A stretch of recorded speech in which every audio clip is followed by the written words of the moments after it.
at a fundamental level, we're all here because we have a set of shared beliefs. In fact, most of us are likely in agreement about most of these things. We know that global inequality is growing. We're all experiencing and seeing the urgencies that are manifesting around us, and really the massive inequities when it comes to race, to gender, to basic human rights. None of this is new, but the COVID-19 pandemic has certainly brought these inequities, among others, to the forefront. And then we all recognize, of course, given today's topic, that climate change is a crisis, and the consequences of not acting are frankly catastrophic. And then finally, I think we all probably realize that capital is powerful and regeneration is critical, yet our existing financial systems are not working and are very capable of doing more.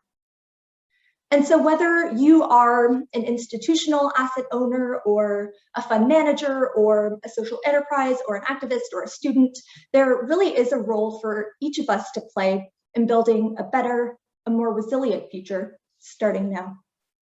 And so for that reason, we are all just very grateful that you're here today. I'll kick off by introducing myself. My name is Sophia Sunderji, and I sit on the research team at the Global Impact Investing Network, or the GIIN.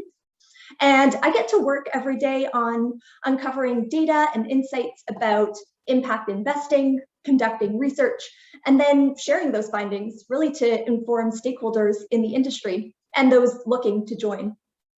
I have the absolute pleasure of being joined by my colleague and our manager of the Investors Council at the GIIN, Claude Amstutz, who will be moderating the Q&A portion of our session today. And I'll turn over to him now for a quick introduction. Thank you, Sophia, and I hope everyone can hear me. Welcome. I'm very excited to be your questions lead and co-moderate this session with you today. Just very briefly, a few words about my role at the GIIN.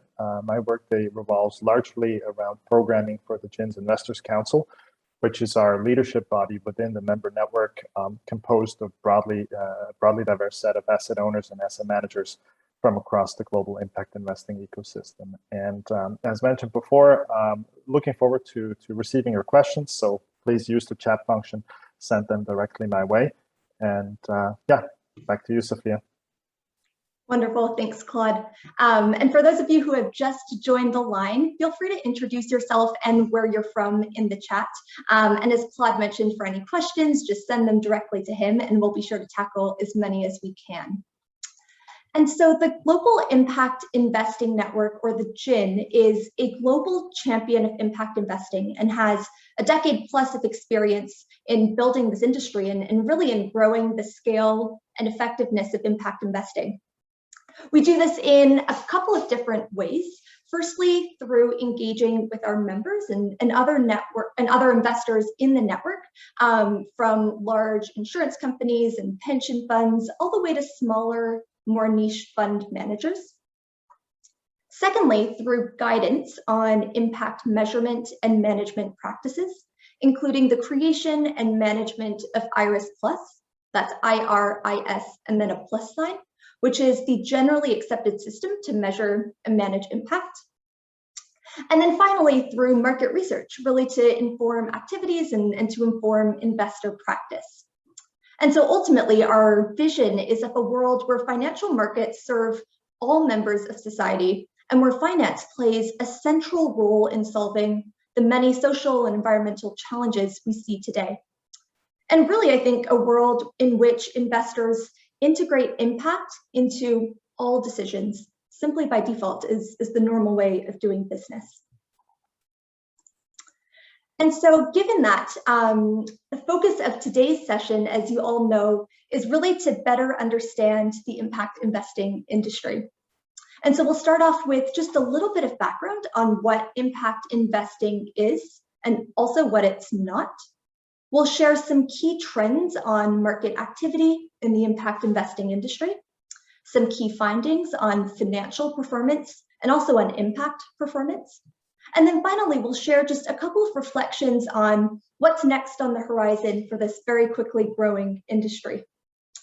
Our goal is to really make sure that the session is useful and whatever you want it to be. And so after sharing a couple of these research insights, we'll use the second half of our time together to turn to you and open up to questions.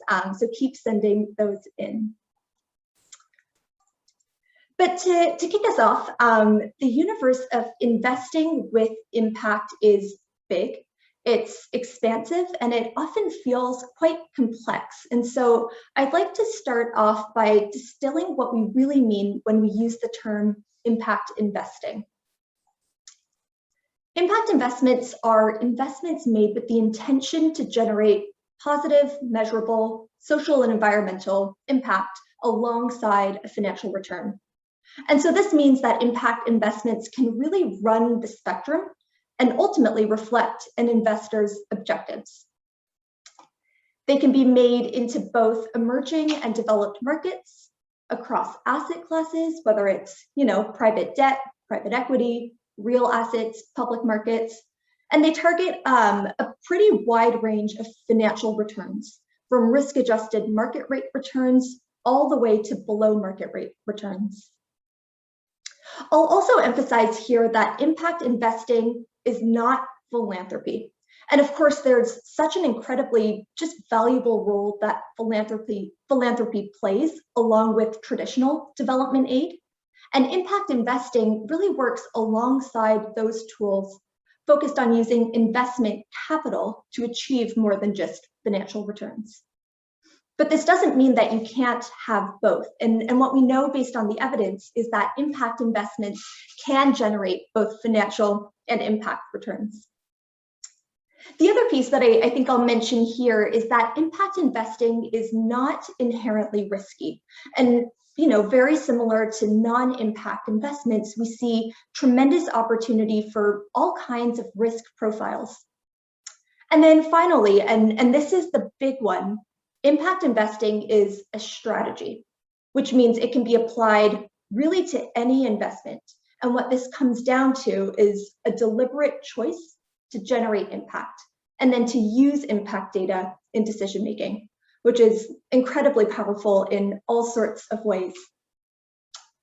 We see pretty significant dispersion globally in impact investments, with just under a third of investments made into North America, as you can see here, about 15% made into Europe, 12% into Latin America. And this is based on the GIIN's most recent Global Impact Investor Survey, so looking at a sample of impact investors in the industry. And then we also see, of course, just significant diversity in the players themselves that are making these impact investments. So asset owners and asset managers, from fund managers and nonprofits like Root Capital or Nexus for Development, all the way to larger pension funds and insurance companies. So think Zurich Insurance or Prudential Financial. But the reality is that that's just one part of the ecosystem, and other types of organizations play an equally critical role. And so here I'm thinking about companies and businesses which can have a social or environmental mission, social enterprises, for instance, who are the investees that are on the ground creating the impact, so the organizations that these investors are capitalizing. Then there are activists and advocates who continue this cutting edge work and really just continue to push the boundaries for the values that we all believe in. And then there are researchers and academics and a whole host of other folks who are uncovering all sorts of important trends and patterns and looking at data in the industry and really the drivers around performance.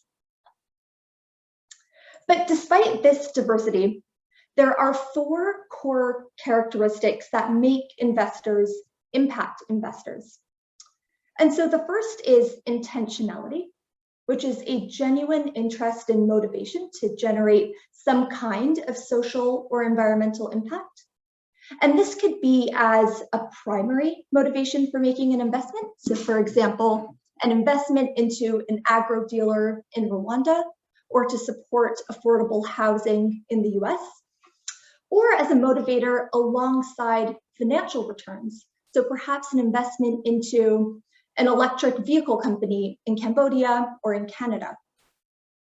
Secondly, impact investors set those intentions with evidence and with impact data.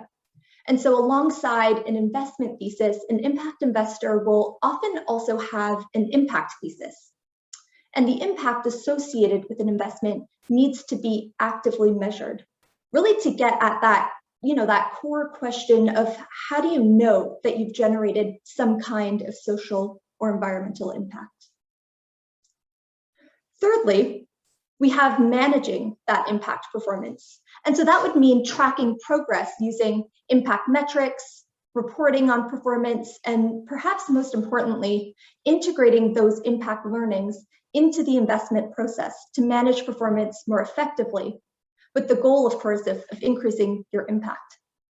The same way one might for financial performance. And then finally, the fourth piece here, which is one of my personal favorites, is really around building the field.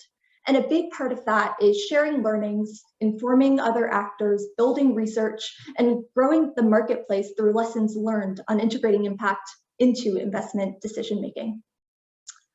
I'll also reference here that a fifth component that we've been thinking about a lot here at the GIIN is really this concept around investor contribution, and really thinking about the different ways that an investor can influence those impact results through the timing and terms of their capital, through their engagement with stakeholders, through a number of other mechanisms.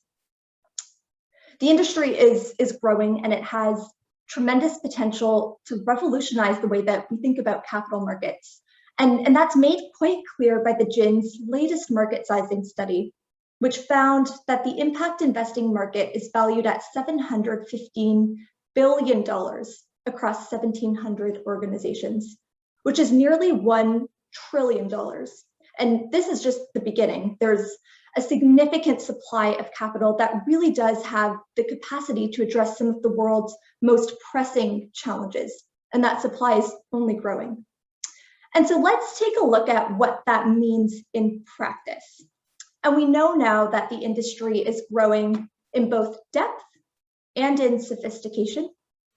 What we also know is that nearly 7 in 10 impact investors perceive the industry to be growing steadily.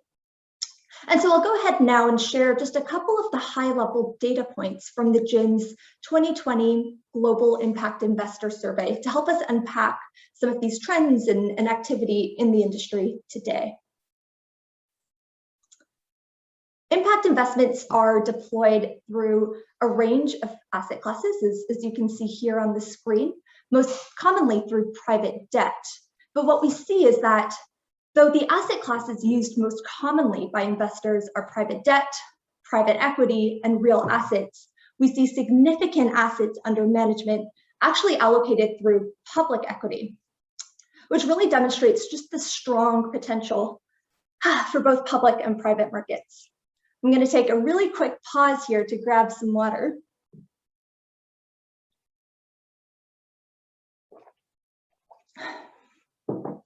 What we also see is significant diversity when it comes to organization types. Asset managers are really the most common here, accounting for about 65% of the total investments in the sample. But then we also see foundations account for a fair large component of this as well. And we're seeing increasingly strong appetite amongst institutional asset owners. So think pension funds, insurance companies, and some of the GIIN's most recent work is really focused on mobilizing that capital. We also see that impact investors are pursuing a range of impact themes really across sectors, with the majority of assets under management dedicated to investing in access to basic services. So things like energy, financial services, housing, healthcare. And then what's really interesting is just over 2/3 of impact investors target risk-adjusted market rate returns. And this, I think, really brings us back to the premise of impact investing. Allocating capital in a way that generates both impact and financial returns. Of course, there are impact investors that may not choose to prioritize financial returns, and this is often by organizations with an impact-first mandate, a foundation, for example, or a nonprofit fund manager. And that's actually exactly what we see in the data. Impact investors are often driven by both financial and impact motivations. Which really brings me to the final piece that I'd like to share today. This is all good and well, but what about the performance of impact investments? And we get questions all the time about performance. The reality is that impact investors are overwhelmingly satisfied with their financial performance in relation to their targets that they've set. In fact, 88% of impact investors are either meeting or exceeding their financial performance expectations, which is just a pretty staggering statistic. And so I'll repeat that one. 88% meeting or exceeding financial performance targets. And nearly every single impact investor included in our research feels the same about their impact performance. We see that impact investors are often balancing all of these different levers. And so financial returns, impact objectives, risk, others, ultimately to make decisions that help them best meet their objectives and really achieve strong performance. The data tells us that market rate returns can be achieved across asset classes, contingent, of course, on investment selection, strategy, and asset managers. And so in this chart here, we can see the significant distribution of realized returns for investors that are seeking market rate returns, with the top 10th percentile and then that bottom 90th percentile reflected, along with the average realized returns since inception across the asset class and market type. And so unsurprisingly, what this tells us is that private equity investments generated higher returns on average at 18% and 16% on average than investments through debt or real assets. And that very much mirrors some of the patterns that we see in non-impact or impact agnostic markets. But financial performance is only a part of this story. And the reality is that impact results are equally critical in understanding the holistic performance of any investment. Today's convening is focused on regeneration across land, air, water, and humankind. And what's really neat is that 60% of impact investors target both social and environmental impact, recognizing that inherent link between the two. So to understand and really track this impact, investors measure and manage their impact. And most commonly, they'll use the United Nations Sustainable Development Goals, which offer a set of overarching impact goals, really to help investors guide their impact approach. Followed closely by IRIS and IRIS Plus, which is the generally accepted system to measure, manage, and optimize impact. I'll note here that the GIIN manages IRIS Plus, which is a system that essentially helps investors translate impact goals into real results. And so IRIS Plus was created in collaboration with over 1,600 stakeholders and is managed by the GIIN. But some of its key features include core metric sets, which really help investors to measure the progress towards their impact goals. And then an evidence base, which helps inform an investment's theory of change. And this is really streamlined for an impact investor or other organizations to measure and manage their impact.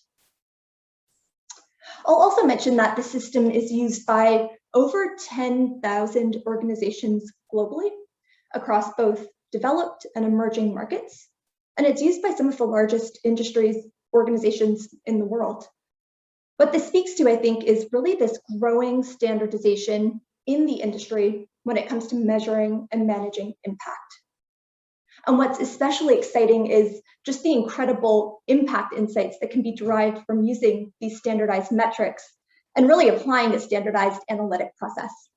And so at the GIIN, we've been very much focused on building out impact performance studies and a methodology called Compass to understand how do you compare investments on the basis of impact.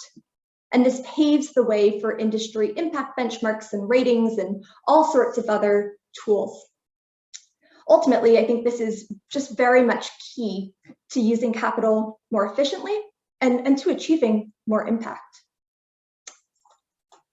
And that's really what we need to advance practice in the field. You know, transparency in impact data is just critical, along with integration of impact into decision-making. And that's why the GIIN is focused on its mission to integrate impact into every decision and to equip investors with the tools to do exactly that. I'll also share here what we're seeing in the industry and what we're thinking moving forward. And what we realize is that there are really three underlying trends that are driving a lot of this growth and demand for impact data and insights. The first, of course, is market growth. And what we see is that about a quarter of impact investing organizations were actually established within the last 5 years, which is fairly rapid growth and leads to more and more competition for impact capital. Secondly, we see a clear recognition that there is business value to be derived from impact data. And then lastly, of course, as everyone in this room knows so well, we're in a moment of time where there's a long overdue reckoning with racial and economic injustice, with the devastating effects of our climate crisis, and we're seeing all of these urgencies play out globally. These factors are coming together and really driving a rise in investor demand, in particular for impact investors to differentiate themselves on the basis of impact. The vast majority actually can't compare their own impact results to market performance. And so as a result, there's a strong call for viable impact performance tools. We realize that investor decision-making is critical, and integrating impact into that process is all the more important. Impact data can play just a really critical role at each stage of the investment process. Whether investors are setting strategy and thinking about how to set and achieve impact targets within a given sort of set of risk, return, and liquidity parameters. Secondly, as investors think through investment or fund selection. Third, as investors are actually managing that performance and trying to understand where they might be underperforming and also outperforming peers. And finally, exit, thinking through when and how to exit appropriately. And so adding that layer of impact into the decision-making process alongside risk and return is really important if we want to move the needle on some of these major challenges that we're faced with. I'll end on one final note, and that's the challenges that the world is faced with. The climate crisis and so many others are just too urgent for impact capital to underperform.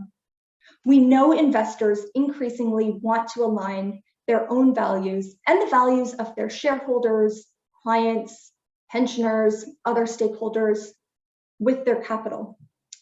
This industry is only growing, and there are huge sums of capital sitting on the sidelines just waiting to be unlocked.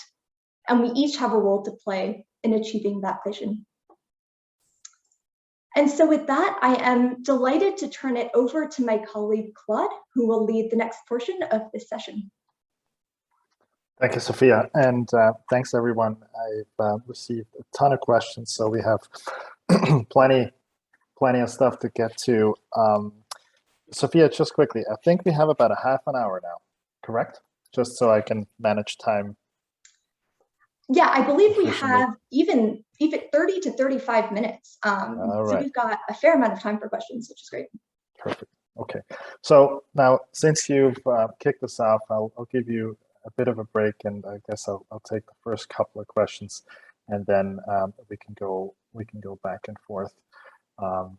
So the first question that I'd like to bring to our audience today was brought to us, and it says, how does the GIIN support investors in building their impact practice? So this is a great question. Diari, our tech lead, and myself, we sit on the membership team, so I'm happy to kick us off with that question. So whether you're just beginning to develop your impact practice, or if you have been investing for impact for many years, the GIIN actually offers you quite a bit of information, tools, and networks that can help you further accelerate your impact practice. Let me, I guess, highlight just a few things on that. So firstly, the GIIN membership allows investors to tap into a very diverse and global practitioner network of like-minded investors and organizations that are interested in deepening their engagement with the impact investing market. And then secondly, there is IRIS Plus, the GIIN's catalog of generally accepted impact performance metrics, as already mentioned by Sophia, which is largely used throughout the impact investing industry around the globe. And then thirdly, if you're seeking impact investing research, I would have to say you've also come to the right place. So the GIIN's Research Center provides key industry publications, GIIN authored research, and we'll gladly share the link of the Research Center in the chat shortly, so you can check that out. Now, Sophia, I told you I'll give you a quick break, but is there anything you wanted to add? No, Claude, I think you covered it. Maybe the one small piece I would add is just emphasizing the engagement portion really across the GIIN teams. I think what's really incredible is not only the opportunity for sort of group engagement, but also a lot of the one-on-one conversations that we get to have with all sorts of players in the industry. And a lot of that really helps to inform the GIIN's work, the GIIN's research, and helps us identify what that investor demand is. Which is just fantastic. Thank you, Sophia. Okay, off to the next one. So I guess I'll stick with just quickly with the membership. So someone in our audience wanted to know, how does the GIIN engage the network? So this is a good follow-up, and I'm happy to answer that. So we generally engage our global member network across three areas. Firstly, connecting and networking. Second, providing knowledge transfer opportunities. And then thirdly, collaboration. Let me quickly shed some light on all three areas, just to give you a good sense of what member experience looks like. So firstly, we connect our members through networking convenings, where you get to know who your industry peers are and what they're doing. Then there is our revamped member portal that virtually connects you with the entire membership base, which actually has come in quite handy in times of working fully remote over the past year and a half or so. And as some of you might have seen, the membership newsletter also allows members to stay up to date on key developments and the impact investing industry, and share announcements of members with the community. And then secondly, knowledge transfer, which is quite important. So in our dedicated working groups, members share lessons learned, exchange practical information with each other on particular topics. Like, for example, currently we have a working group running on the topic of impact in listed equities. And our members can also tap into our knowledge hubs.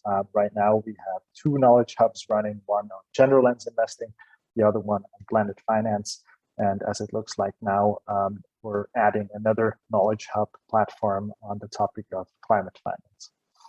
And then the third area that I mentioned before, just a bit of information, is collaboration. So again, I guess through our working groups, like the one I just mentioned on impact investing in listed equities, the members get to collaborate and produce industry guidance and practitioner content for the working group itself, but also for the wider industry.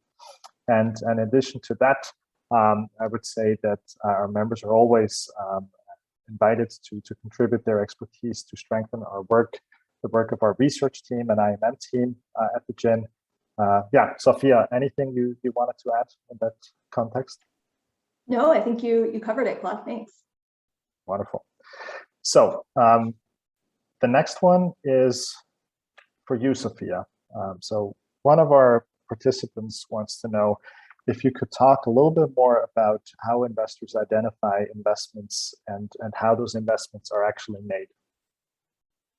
That's a fantastic question, and it's a tough one to answer in part because it depends so much on who the organization is. We've got just so many diverse players in the impact investing industry, but if I pull out a couple of examples, I can perhaps speak to some of the asset owners and what we're seeing, and then some of the asset managers. On the asset owner side, it's really interesting because the majority of asset owners that we've engaged with tend to invest indirectly, which means that they're really investing through a whole handful of asset managers. And what we hear is that as they're increasingly thinking about how to invest with impact and also how to apply an impact lens really across their portfolios, they're increasingly having conversations with their asset managers in order to help allocate their capital towards more impactful investments. And so a lot of the time, this is sort of an upfront conversation, perhaps codified in some of the legal documents or the RFPs or the investor policy statement. And from there, it's turned over to the asset managers really to identify some of the specific investments that they can make. On the asset manager side, it's similarly pretty diverse, just depending on the nature and scale of the asset managers themselves. But what we hear is that a lot of asset managers will have some kind of system or framework in place in order to help them identify which investments, which types of products and services out there broadly align with some of their investment parameters when it comes to the returns that they're seeking, the risk appetite that they've got, their liquidity parameters, and a handful of others based on who their investors are. And from there, they'll slowly begin to identify what are also the impact objectives that they're looking to pursue, and what are the investments, or realistically, what are the companies that will actually fulfill those. So it's sort of a combination of the two. And I think this question has come through a couple times as well. But from there, what's interesting is the way that the asset managers are really working through the due diligence process in order to identify the impact component that will ultimately help them achieve their impact objectives. And they'll use a range of systems again to do the same. Thank you, Sophia. I guess we have a couple of questions that sort of tie into what you've just kicked off. So let me start with one of our participants would like to know, is it possible to have a universal standardized metric for impact measurement? And then I guess a follow-up would be, how can impact investors measure impact effectively? So I think that's in your wheelhouse. Happy to take that one on. I think what's fun about this question is just thinking about the tremendous evolution in the industry from 10 or 11 years ago, where the vast majority of impact investors were using their own proprietary frameworks, to now where we've got, I think, 85% or plus impact investors actually using some kind of standardized impact framework or tool or resource. In fact, on average, I think impact investors are using about 3 different tools or frameworks in order to effectively measure and manage their impact. And so the short answer is, I don't know if it's possible to have one universal metric that applies across the board. But what we are increasingly realizing is that there are sets of impact metrics that are really relevant to measure within different impact themes. So thinking things like healthcare, or sustainable agriculture, or climate change mitigation, or financial inclusion. And then there are also what we sometimes refer to as lenses. And these are things that may apply across impact themes or across sectors. So think something like climate or quality jobs, or a gender lens, where it's really helpful to look at the impact performance within a certain sector with that lens in mind. And so our best bet, and maybe to share a little bit more detail on sort of the types of frameworks that folks are using, what we see most commonly is the SDGs. the Sustainable Development Goals, which often provide a fairly high-level view of all of the different types of high-level goals that investors and other organizations can target when it comes to their impact. And the SDGs offer sort of a high-level goal, so something like SDG 7, I think, which is climate action, or maybe that's 13.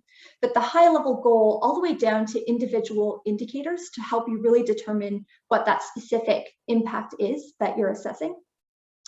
And then next, investors will use IRIS Plus, which is basically an entire system that helps guide investors through the measurement process and provides very specific metrics along with definitions, calculation guidance to really help investors and other organizations figure out what is that impact that I should be tracking if this is my overall strategic goal, and how can I effectively achieve that? I think a handful of the others that come up are the impact management project, and that's sort of a broad framework that offers an overview into what impact is created, who is impacted, where is that impact occurring, in order to help investors sort of categorize the impact itself. And then we also see that investors will sometimes use a range of sort of sector-specific indicators or metrics to help them measure their impact. So thinking things like GOGLA in clean energy, SASB, GRESB in housing, and the likes. Thank you, Sophia. And you actually took away the next question that I had lined up, which was to speak a bit more on the tools and resources and systems, but I think you've had that covered. So one more for you, and then I'm happy to give you a bit of a break. Another question that came in, and since you are part of our magnificent research team, you're best to answer this one. Who are the main players included in your research sample? Yeah, it's a really good question. And so maybe I'll share a little bit of context on the process itself, which is that we'll often send out a survey and open it up to any impact investors who would like to participate and who meet a set of minimum criteria that we set out in the survey instructions themselves. And so across our different research projects that we've done over the years, the sample varies. In some cases it'll be sort of specific to a sector or an impact theme or an asset class. In other cases, it's broader. And so thinking about some of the stats that I shared earlier from the Global Impact Investor Survey. And so if we take that as an example, and we'll often say that's, representative of the players that we see in the industry, we see that about 64 or 65% of the research sample is asset managers. So they certainly comprise the majority. But then beyond that, we see that foundations comprise, I think, 14% of that sample, followed by development finance institutions, family offices. And then we've got sort of a pretty small allocation in our research sample to some of the institutional asset owners. So thinking pension funds, insurance companies, and also the diversified financial banks. Thank you, Sophia. So the next question, and that actually came in various ways, so a lot of folks are interested in this one. And it goes, how does an investor pursue impact in listed equities? And I'm happy to share a little bit of thought from our end on this. So as I briefly mentioned in the beginning of the first question, I think it was the GIIN is currently hosting a listed equities working group for its members, which was launched back in, I think it was Q4 of 2019. And this working group seeks to explore and examine strategies for pursuing impact in listed equities. Now, the two main objectives, just for you to know, of this working group are to firstly, better understand how strategies delivering impact in listed equities can align with the expectations of the core characteristics, which Sophia touched on earlier in her presentation. And then secondly, provide reference points for best practice in order to support investors in structuring and deploying effective listed equities impact strategies. So where do we stand on this with our working group? Earlier this year, in June of 2021, we've released a discussion paper that summarizes the activity to date of the listed equities working group and provides a good snapshot of how investors and fund managers are currently approaching impact investing in the field of listed equities. And I guess what can be said at this point is that many of the listed equities funds that position themselves as having a focus on impact, they do include some innovations that differentiate themselves from previous sustainable, responsible, or ESG strategies in the listed equities field. And these innovations were generally reflected in some aspect of, firstly, how the fund's strategy is defined, including having very clear-cut impact targets and a theory of change tied to it. Secondly, another aspect is the fund's portfolio selection process. So which stocks do actually get picked into the listed equities impact fund. Thirdly, of course, the voting and engagement practice and how this is done and how it's focused on the actual outcomes that a company has on the environment and society. And last but not least, the impact performance and measurement and management process, which the fund applies. Let me stop here. Just note that the listed equities working group is currently developing a guidance document, which aims to inform this very question that was brought to us today by so many folks of how to approach impact investing in listed equity space. And I guess in the meantime, and this should be published in spring, but in the meantime, I would invite you to read the full discussion paper, which I just mentioned, and we'll gladly share this via the link shortly as well. Sophia, anything you wanted to add on listed equities? No, I think you covered it, Claude. Wonderful. So let me jump back to our list of questions, and this one's for you, so I can look up the link. Sophia, what do you see as the most important opportunities for the sector moving forward? Yeah, I think this is always one of my favorite questions, and it's interesting to see how it sort of evolved as I've gotten the opportunity to work with more and more players in the space and just learn more about the impact investing industry. But my response in this moment is really thinking about the past 10, 12 years. I think there's been a really big emphasis in impact investing on scale and on growing the impact investing industry and on attracting more capital and really getting more assets under management to be allocated with intentional, measurable impact. And that's all sorts of fantastic. And I shared lots of stats earlier that speak to that industry growth. But I think what's equally important, and I think what will be a focus moving forward, is that second piece in the GIIN's vision around effectiveness, and thinking about how effective we are with every dollar invested, how efficient we are with every dollar invested. And the reality is one of the big challenges is there isn't the sufficient or the necessary infrastructure and tools that exist in the industry today to help impact investors be more effective and actually generate the most effective and the most efficient impact. So when we think about, any kind of investment decision that's being made, we're often looking at sets of standardized financial indicators to help inform investment selection, to help us manage investments. But when it comes to impact, we really don't have access to that same set of standardized and comparable impact results in a way that actually takes context into account. And so I think one of the big opportunities that we have that lies ahead is the opportunity to build out all of these types of tools. So impact benchmarks and ratings and other types of portfolio construction tools or indices in order to help investors make decisions that really do take impact into account and that help them use each dollar in the most effective and most efficient way. And then maybe I'll just add on, I think related to that is this piece around transparency. And so I think one of the one of the big challenges that we've actually heard year on year through the research is around impact washing. And I'm sure lots of folks on this line are probably familiar, but really a fear that impact investors are perhaps overstating impact results. And so we see, I think in our last annual impact investor survey, that about 66% of impact investors cited impact washing as one of the major challenges.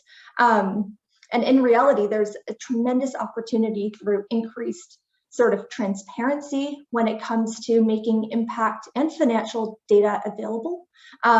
There's significant opportunity to combat that impact washing and to hold all of us more accountable and really to a higher standard. I'm curious, Claude, what are your thoughts on this question? I think you've covered it. Nothing more to add. I'm trying to keep up with sort of the avalanche of questions rolling in, and I know we only have about 11-12 minutes left, so I'm trying to get to as many as possible. Let me because of that, let me jump on the next one. I think this is actually a great question, which you'll definitely have some thoughts as well, Sophia, but I'll kick us off. So the question was, what motivates an institutional asset owner, such as a pension fund, to invest with an impact lens? And so let's stick with the pension funds in terms of institutional asset owners for a minute. So with a fiduciary duty to protect the retirement funds of their members, one might believe that a pension fund is less willing or able to include impact investments than, for example, a foundation or a family office would be, given their impact first approach. But I would argue that these days we're actually starting to see a very promising shift. So a lot of pension funds, and some of them are members within our network, are actually starting to see the fundamentals of impact investing as a very good match with their own fiduciary mandate. So I guess think about it this way: a pension fund manager manages assets for the long run with an eye to protect assets and generate return for an employee who is only planning to retire and tap into their pension in the next 30 to 40 years. And therefore, long-term investors, such as a pension fund, can use impact investing to help them further mitigate risks. So within their portfolio and also within the real economy. It also helps the pension fund manager to seek out additional financial opportunities. I would argue that solving the big challenges of today can actually mean very solid qualitative returns tomorrow, monetary as well as on the impact side. And then I would also argue that using an impact strategy across asset classes actually adds diversification to your portfolio, which is always a plus. And this question has sort of come to me over my professional career in the last couple of years quite a couple of times. And I guess I close before handing over to you, Sophia. I had a conversation with a pension fund CEO a couple of years ago, and his take on this question, and this resonated quite well with me, was that he said something like, let me think if I can remember correctly, as pension funds, we should invest the funds entrusted in us into a healthy and regenerative world that is worth retiring into.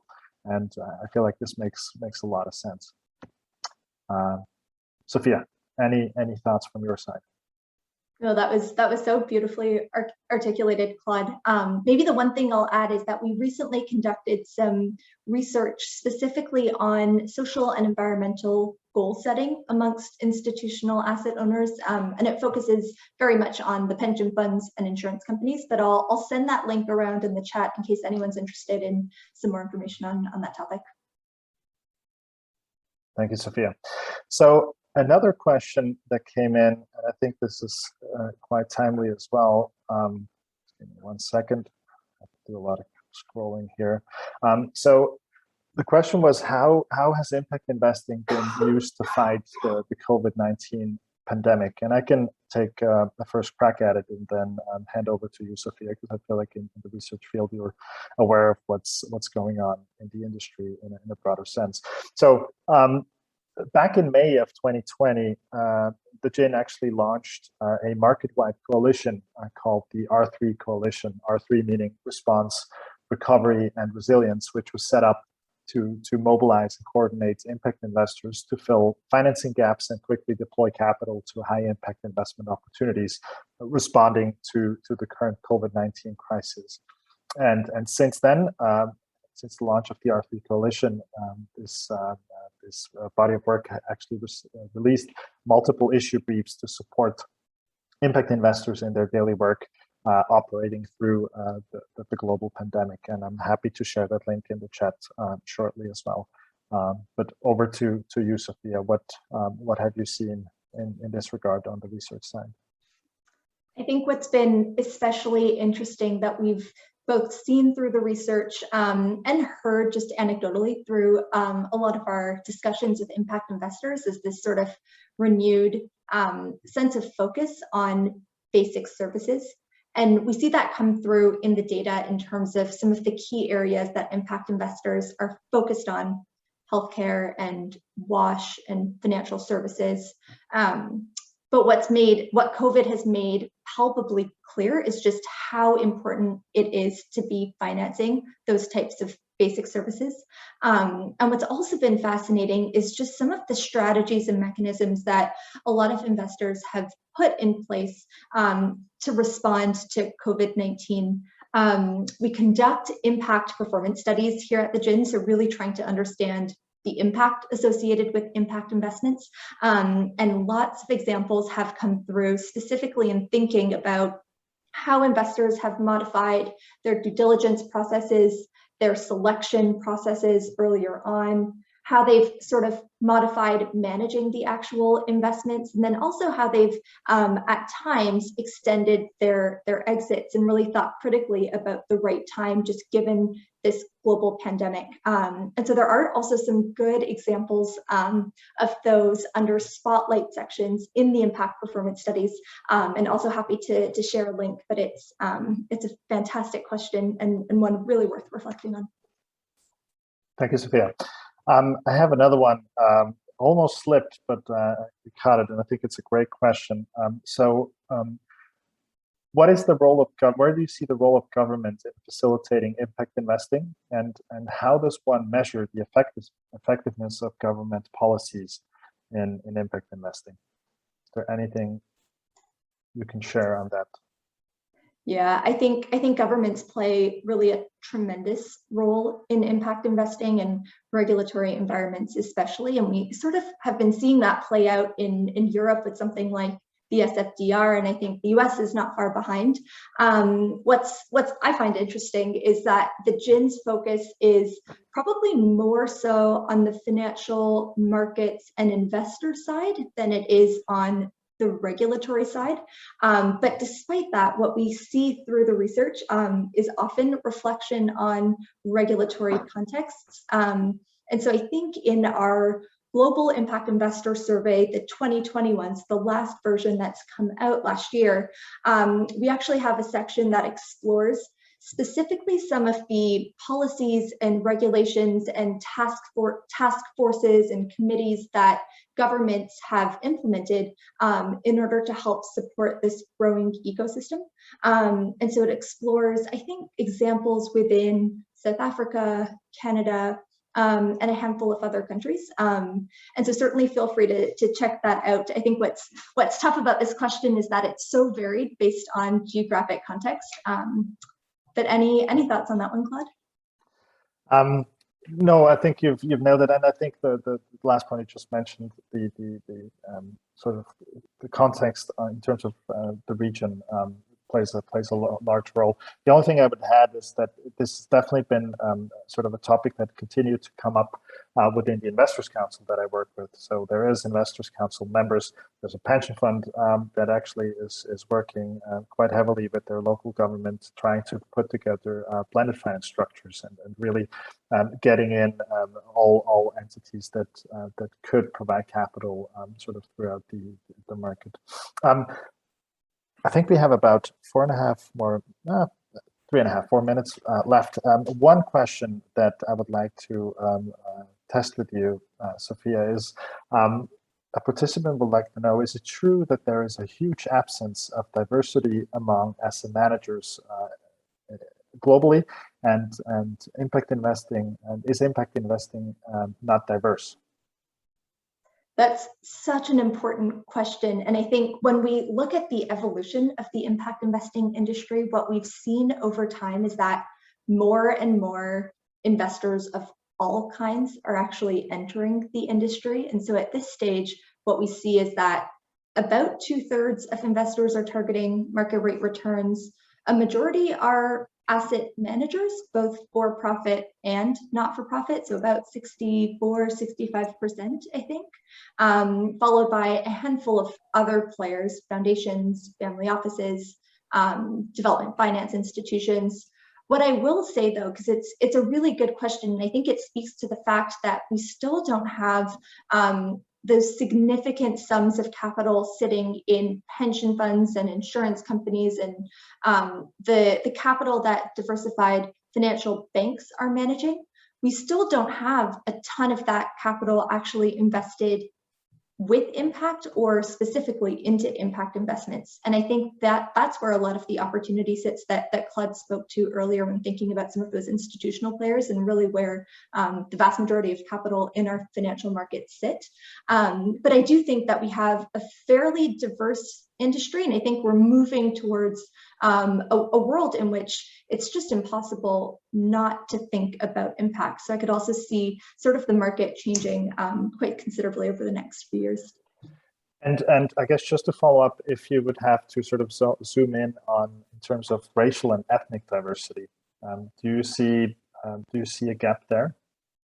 I think there's a tremendous gap. I think we have so much work to do. I think it's made clear in every stat and every data point that you read. I think the good piece of news, or the small golden nugget, is that what's neat is some of our colleagues on the IRIS Plus and impact measurement and management team at the GIIN have been leading some of our recent work on racial equity specifically, and thinking through what are some of those impact metrics that investees and investors need to be thinking about and actually measuring and tracking in order to get better racial and ethnic representation. But in my view, and maybe it's a bit of a personal one, it remains a significant challenge.